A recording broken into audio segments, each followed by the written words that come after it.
Okay, welcome to part 2 of the video where we actually start getting some work done, hopefully.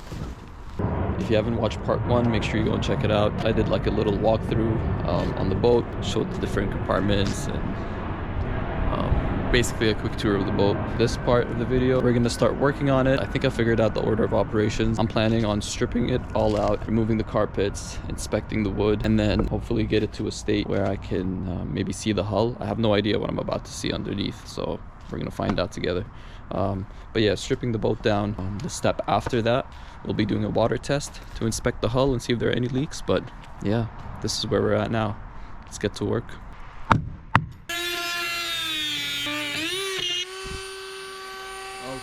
Parat? Where'd it go? Oh my god, finally. This one's out? Yeah, everything should be out by now. Yellow. There we go. Nice. These are just things you gotta deal with. You always gotta have some sort of problem. Okay, this took a little bit longer than expected, and the reason is everything is screwed into the aluminum with a nut underneath. So initially we were just trying to screw things off and they were just turning in place, and we couldn't tell why. We didn't know that the aluminum was underneath the wood. But we're using a wrench and a drill and a screwdriver to basically hold the nut in place and take everything off. So yeah, first part has been done. Still got a lot more to do. It's come down to the last screw, and I don't know if you can see this, but it's circular at this point. It's not even a square. It's fully stripped. I'm trying to find a way to take this out. Okay, this is off. Let's go. That's it. Finally. Nice. شو ما أحلاها هيك, man. Keep it open, fuck it. It's not gonna be a Lund boat after this. Yeah, it's gonna be a Najami boat, bro. Thank you.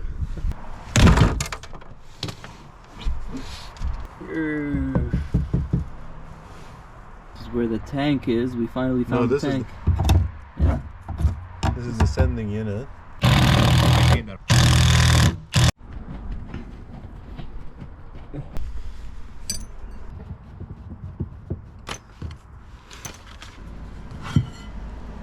Yeah. Still some of the stuff connected. Around 2 hours of work, we managed to get the front flooring off, this part over here, and the console on this side. But we got stuck trying to figure out how to remove this part of the flooring, because we believe the two consoles are sitting on top of it, and all these screws are so annoying to work with because they all have nuts on the other end.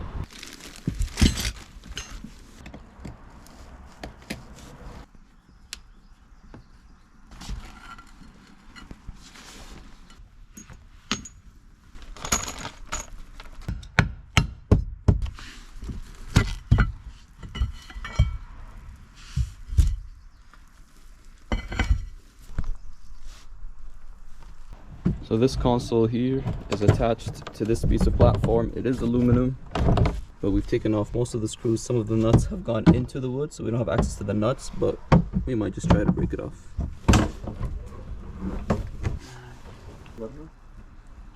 After getting more reinforcements and 45 minutes of work, we managed to unscrew everything that's holding this console, or at least we think we unscrewed everything that's holding this console onto the boat. But there's a bunch of cabling that's going on inside. This is gonna be our first attempt to lift this up. Yeah, it's just the cable. Ciao. Alright. I think it's pretty much a steering wheel. The steering wheel and I think the radio maybe? Okay, just a quick tip for anyone struggling to remove their steering wheel. Because it's something that locks this in place, one trick that will do the job is just getting the hammer and smacking it right down the middle. You should be easily pulling out the steering wheel after that. 3 nuts over here, we should be able to remove this top console. Okay, finally got this bracket off. Okay, it seems like this bracket is for the outside and it was bolted onto the actual steering unit on the inside. So just need to remove these 3 bolts.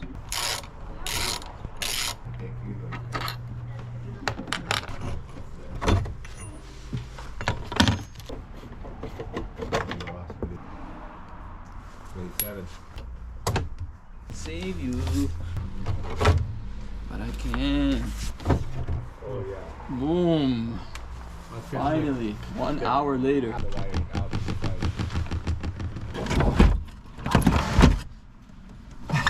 Oh my god.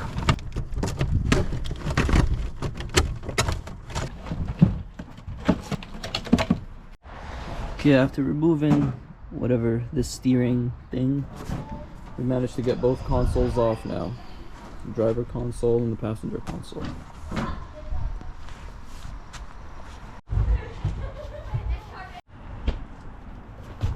So basically what's been done so far, it's been a little bit difficult to record and do the work. Basically we were able to remove both consoles, the driver and the passenger, remove the flooring.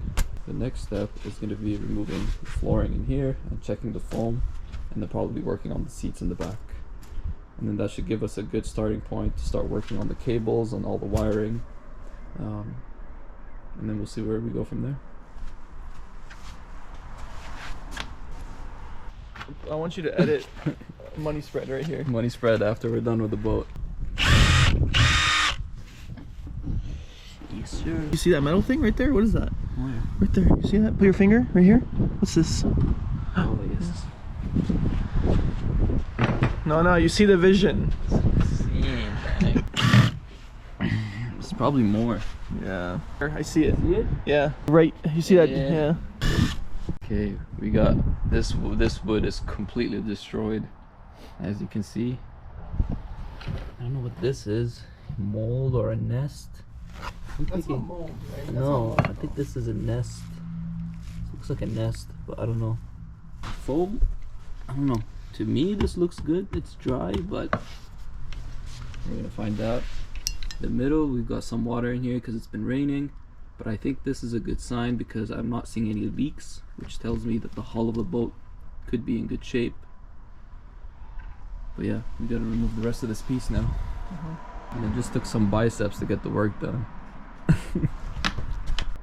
It will be done. Don't you worry.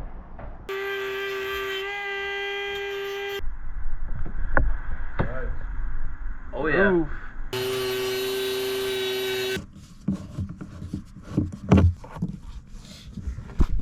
Garbage.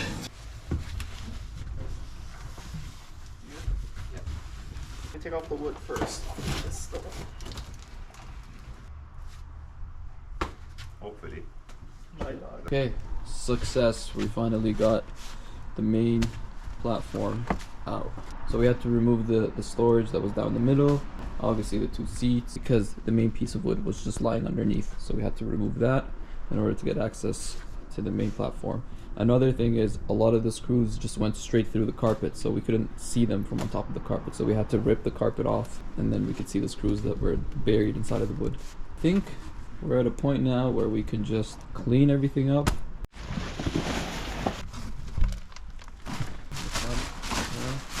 We're wrapping it up for today. We managed to strip most of it out. The next step is going to be inspecting the foam just to see whether this needs replacing or not. I have no idea, but we're learning as we go. And then maybe put it in the water and see if it floats. Alright.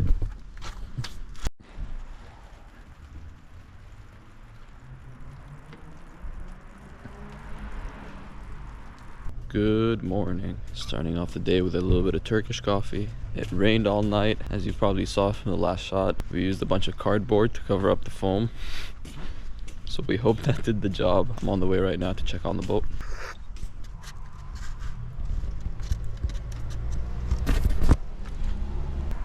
Seems okay for the most part. Just a little bit of water on the surface. And this is closed cell foam, so I read online that even if a little bit of water gets on it, shouldn't be the biggest problem. It should slide right off, but I think we should be good.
special guest. Cheers.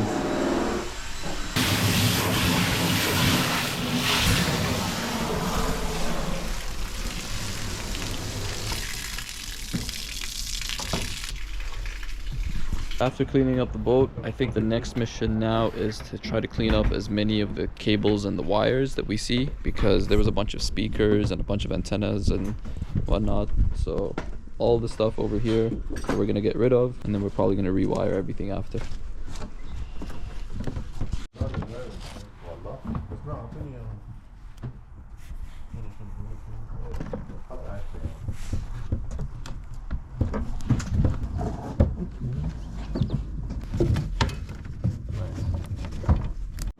Okay, so everything coming through here is accessories.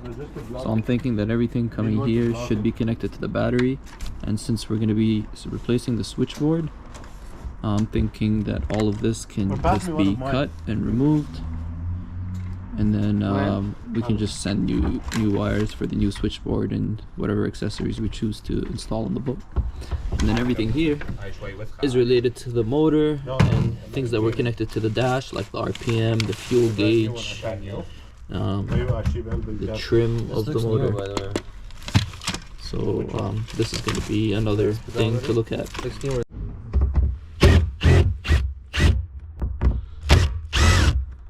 There's old guys in there. The old guys. Oh, that's the level. That's the floater. Yeah. But Guys, shut up for a second. Be content. we got gas tank in there, which is a good sign. That tells us that the gas tank is not leaking, but it's probably very old gas, so we're gonna need to pump it out. Okay, we're back at it working on the boat. After getting rid of some of the wires, not all of them, just the unnecessary wires that I was able to pinpoint. We cleaned the boat as well, so as you can see,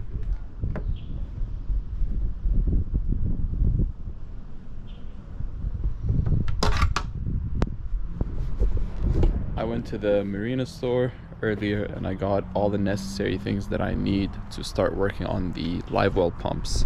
So I've got 2 pumps over here. One will be for the intake and the other one is going to be for the recirculation. I've got the silicone, I've got the hose that I need, and I'm gonna need a few clamps that I think I might be able to salvage from here, or I'll just pop into Home Depot and get a few clamps. And I'm also gonna need some alcohol and microfiber cloths just to make sure all the surfaces are clean where I'm gonna apply the silicone for the pumps.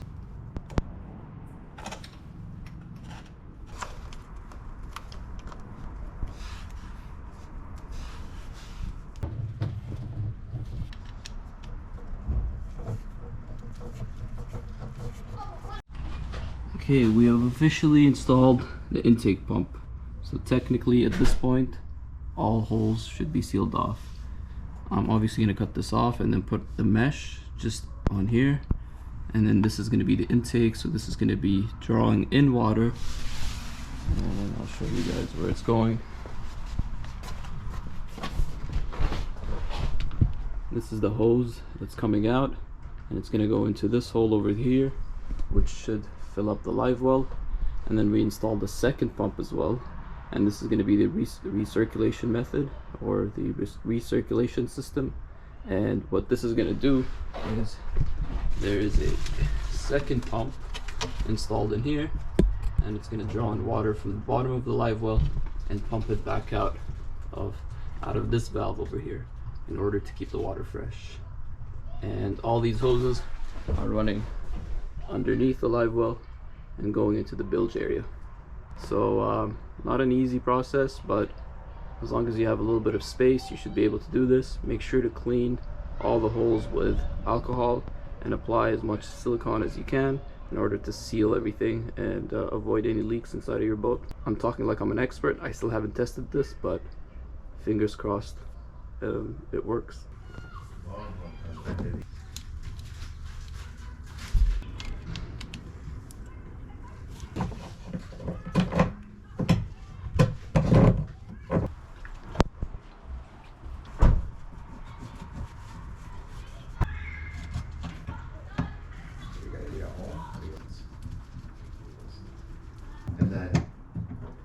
the meat in the chili is burnt meat, right? The chili. Yeah. Use that wood for chili.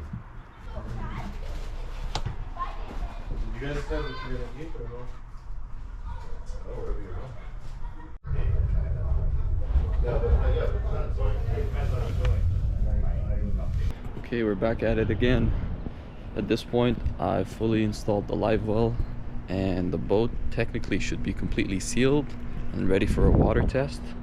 However, there is still one drain that I need to plug in the Livewell, which is the bottom, the actual drain of the Livewell, and I'm thinking of doing some sort of overflow with a standpipe so that the water can go up to a certain level, and then just like a fountain, so when it gets to a certain level it comes back down and then drains out.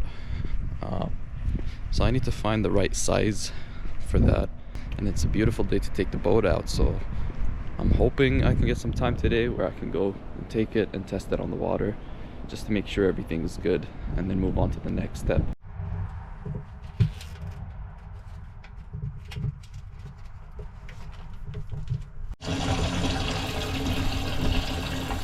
So I filled up the Livewell with water. So far, doesn't seem like the pump is leaking, and we're about to test the recirc, which is meant to take the water from the Livewell, bring it back up here, and spray it back into the Livewell.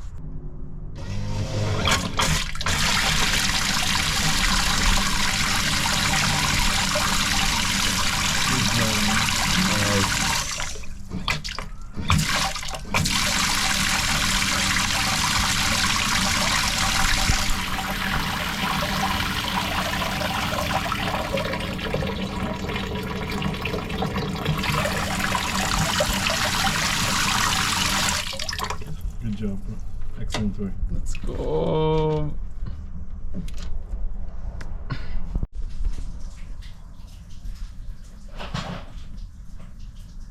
Okay, boat cover came in and it's time for a water test. So I'm about to get the boat ready, take it to the river, and then maybe take the other boat as well, since we're gonna be at the boat ramp, and just spend the day out fishing, take a little bit of a break. I think we've earned it.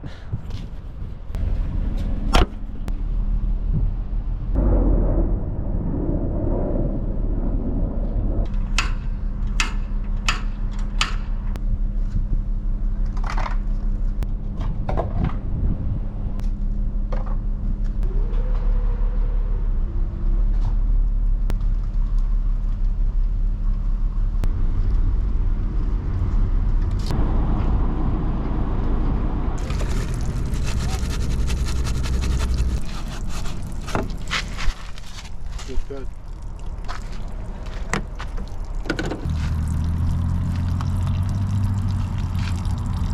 It's fine. It's fine. For now, just Because now we're sealed. I'll find out. Okay, it's the moment of truth. We're now at the water, and this is where we're gonna see if we got a good deal or not. We confirmed that the motor works, but not 100%.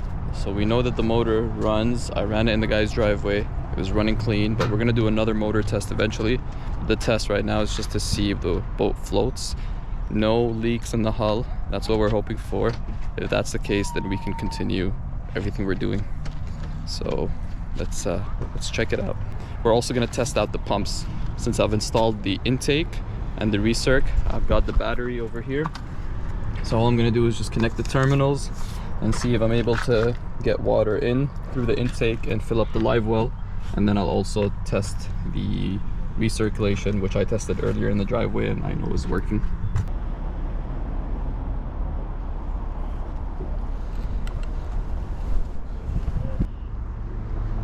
Go. Wait. Drain plug's in, right? I don't know. Put it. 1 sec. I can't see it from here. No? Oh no, it's not in. Good call, man. Where is it? It's right here. Where's the plug? Right here. هاي اللي طالعة صح؟ Yeah, اللي طالعة.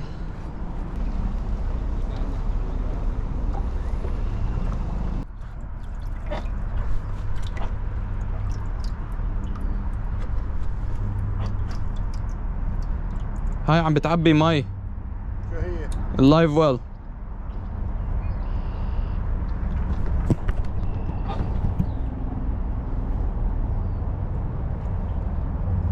Keep going.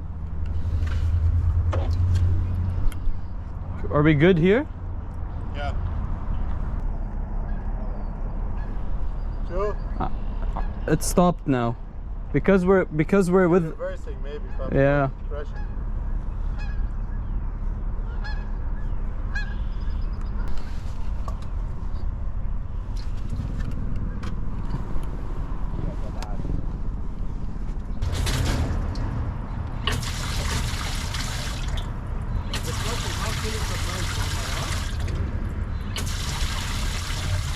Intake is working.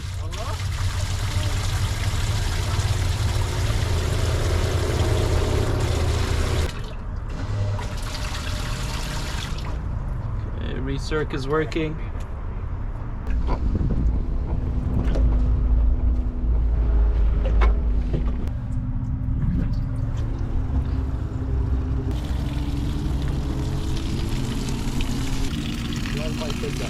Right, from the live one.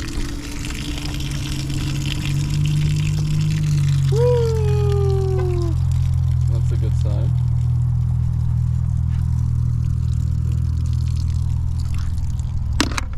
So we got a floating boat. I think that was a good test. Boat was floating, it was drifting side to side, but the reason the live well filled up is because we were going backwards, and the drain at the back was sucking in water because we were going backwards, and we were almost in level with the water line. So it was only natural that it was going to come up, water was going to come up to the water line. But if we had let go completely, the boat would have been level and that water would have come out and been just at the water line. But we didn't want to let go because obviously we don't have the engine hooked up and we didn't want to just drift off. But when we took it out, we pulled out the drain plug, no water came out, which tells us there are no leaks in the hull. So I think that was a successful test. But yeah, that's a good sign. We can continue the work.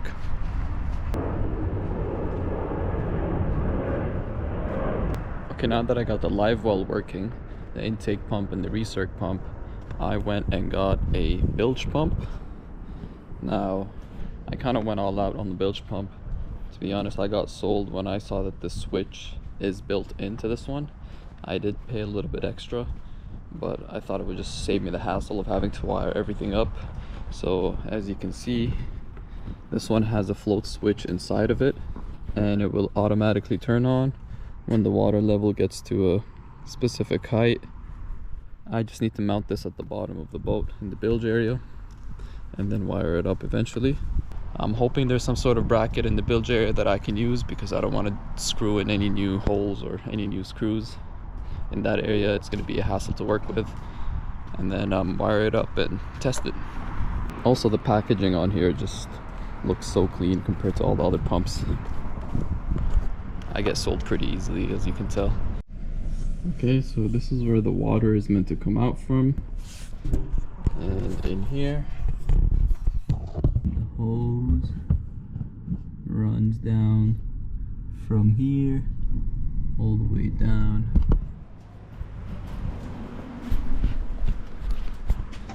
And it comes out from here, and down there you can see the base of the old bilge pump, that little black piece of plastic, which I think is connected to a metal bracket.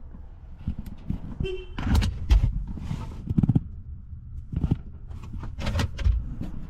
don't know, I can't see this properly, but I see 2 screws or bolts or something that I'm going to try to take off, and I'm hoping there's some sort of metal bracket that I can use for the new pump so that I can just mount it to that same area, same specific spot, and then just connect the hose to it, and it should be good to go.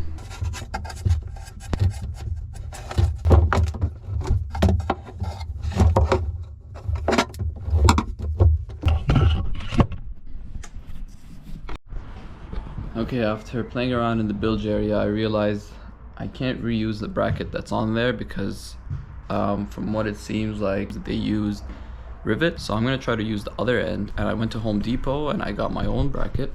So I got this guy over here, and I've got a bunch of self-tapping screws that I can use to screw into the aluminum.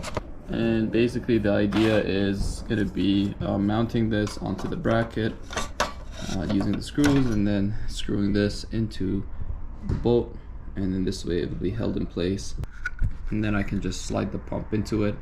The pump can always be replaced in the future. Thought about using 3M tape, getting some sort of double-sided waterproof tape. It's always better to use screws. Might be a little bit more work. We'll see if this works. If not, maybe we'll resort to the tape method.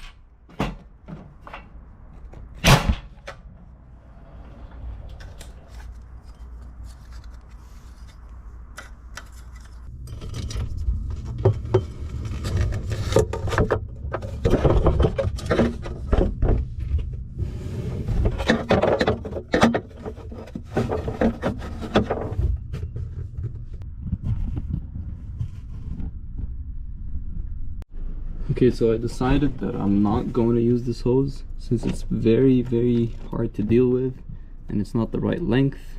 And I also have access to it from here. Initially my plan was to connect both hoses together. These hoses are a little bit easier to work with. You can easily bend them, but I'm just going to take out that hose and run a new hose through, and that one will just be easier to work with. Okay, old hose is off.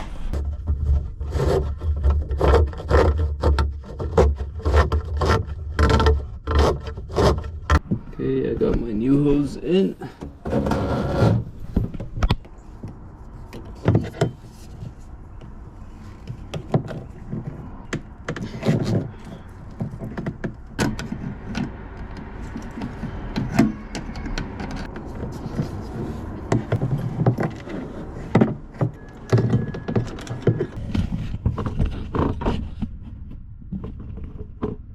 Okay, now it's sitting in place, but the tough part is going to be screwing that in. I don't know how I'm going to get my drill in, but hopefully it shouldn't be too bad. I've got the other side of the hose coming out of here, which will connect over here from the inside. Okay, since I don't have much space to work with, you can see I taped the screw onto the drill, and I'm hoping I can reach down and drill it in one shot. We'll see if this works.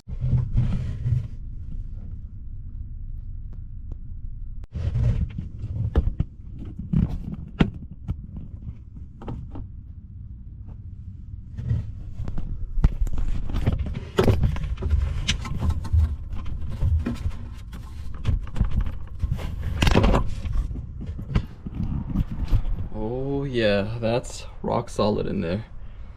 It took a minute, but the tape method worked, and I don't think that's going anywhere. It's sitting level in the bilge. It's in the right direction. We got the hose running through. We can move on to the next step now.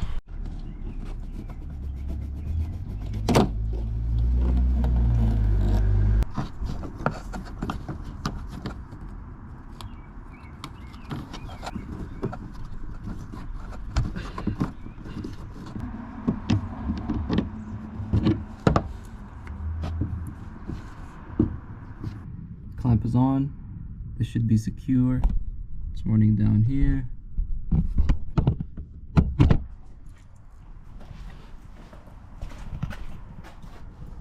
Coming out of here and going into the bilge pump. So now all we gotta do is fit the actual pump on the base. Just like that.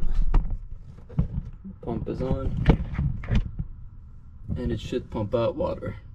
I think it's time to test it now and see if it works. Okay, I just put the hose in there, but I realized that I'm not going to be able to test it because I'm currently on the driveway and it's slanting downwards. So if I fill up water inside of the bilge area, it's just going to go to the front of the boat. And I don't know if you guys, I'm sure you guys know, but I don't know if you guys are watching just for vibes, but basically the whole point of the bilge is, for the bilge pump, is to pump out water if any water gets into your boat. So yeah, so it's meant to pump out water and spit it out of this hole over here. And yeah, so yeah, if I fill up any water, it's just gonna go to the front. I'm gonna have to move the boat or try to use the jack to lift it up, but I don't know how high it can go. Let me see. Okay, this is about as high as I can go. I think it's pretty flat at the moment, but I can try to fill up the bilge area with some water and see what happens. And the water is seeping to the front. So yeah, we're still at an angle. Yeah, all the water is going to the front, so we're still at an angle. So I'm not really gonna be able to test it right here. I'm gonna need some sort of jack to put on here so that I can lift the boat even higher so that all the water can go to the back, and then I'll be able to test it. I did hook up the wires though. I know the pump is working. So I've got so this one has 3 wires because it has the built-in float inside of it. I've got the ground wire, and then I've got the automatic wire, which should always get constant power supply. And what that will do is whenever the float senses that the water level has gone up, it will just turn on by itself and start pumping water out. And then the other cable is the manual cable, which will be controlled from the switch panel. So you can turn it on or off whenever you want in order to pump out the water. So the other cables that we have running right now are the intake. So this is the intake pump, which pumps water into the Livewell. And then I've got the recirc pump as well, which recirculates the water inside of the Livewell. All of these will be hooked up, and you'll probably see that in the next video when I start working on all the wiring for the boat.